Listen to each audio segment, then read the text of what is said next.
Welcome to Nasdaq Trade Talks. I'm Jill Malandrino, global markets reporter at Nasdaq. With uncertainty around COVID-19, volatility in food production, and the need for a more sustainable supply chain, it's vital for farmers to be profitable and sustainable, but the sector has been slow to adopting technology to match up financial reports with farming needs. Joining me to discuss is Patrick Christie, President and CEO of Conservis. Patrick, welcome back to Trade Talks. Well, it's great to see you, Jill. Good to be here. All right, and tell us more about the farming crisis in America. You know, we've heard a lot of different kinds of businesses that have been struggling through COVID-19, but it appears to be these trends have been accelerated as a result of COVID-19. Well, and already farmers are under pressure, right? It's a margin business. They buy retail, they sell wholesale. So, you know, farmers contribute about 130 billion to the economy each year. And yet with all of that, in 2017, the farm net average income was less than 50,000. So you're dealing with a very thin margin and something that's so fundamental to everything we do, right? That farming is the heart of America. And farm profitability is under further pressure with weather, COVID, supply chain uncertainty, and frankly, technology is a potential to solve some of that. So, Patrick, can agriculture actually be digitized, and can farmers afford the investment for that type of infrastructure? That's a great question. It depends on where the farmer sits. I mean, one could argue that the farmers that are able to embrace technology are going to have an unfair advantage to the farmers that don't. And a lot of the technology that's come to the farm has been very focused on the field, not always the business of the farm. And so much of the business of the farm is where the farmer has to center their time and attention. It's where those profits are going to come from, counting the pennies to find the dollars. And so if you think about the last decade of ag tech, since agriculture has been one of the real laggards and really bringing technology to bear, in part because of its rural nature, getting high-speed connectivity to the farm, but also just how unique and nascent farming is, getting technology to really come to the farm in a way that's meaningful. So a lot of the technology has been around moisture, rain, genetics, the crop, amazing science.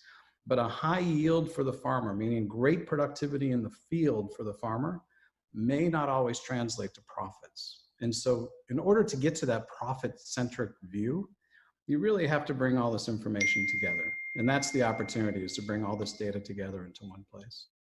So tell us about connecting fields and finances and how it can help farms become more economically sustainable. Yeah, so think about sustainability at large, right? Sustainability is doing more with less. You can't do more with less until you're managing the data, right? So if you can start to collect the data of the business, you can start to understand how a decision at a farm or field level translates into profitability. You know, if I'm actually creating more crop, how can I take the information that I used to create that crop and connect it to a profit statement or a sustainability statement? You know, there's opportunities around carbon as a new income stream for the farmer. Carbon and other ESG initiatives are tied to that fundamental data set. We as consumers want to know that our farmers produced a certain way. That data also creates new markets for the farmer. So bringing all of that field information and connecting it to the financials of the business so that there's unity, decision-making equals profits. And where does Conservis fit into this ecosystem? So Conservis is an independent farm management system. We only work with farmers. We work with farmers across the US, Australia, and South America. Most of them are family farms. Some of them are corporate farms. And what we do is we sit at the farm gate and really bring all this together. Our partner in the financial piece of this has been Rabo Bank. And Rabo is one of the largest food and ag banks in the world, based in the Netherlands, but pervasive all across agriculture. And what they've brought together is we've actually unified the ability to look at farm operations and link it into financial outcomes, and to really be farmer facing with a control system that gives the farmer the ability to make those decisions in real time and to get to that profit. So Patrick, to drill it down for the audience more, and I'm curious to understand how the model works as well. So when you go to a restaurant, the chef is there and their passion is food, but clearly margins are small in restaurant business as well, and they have to think about the business end of it.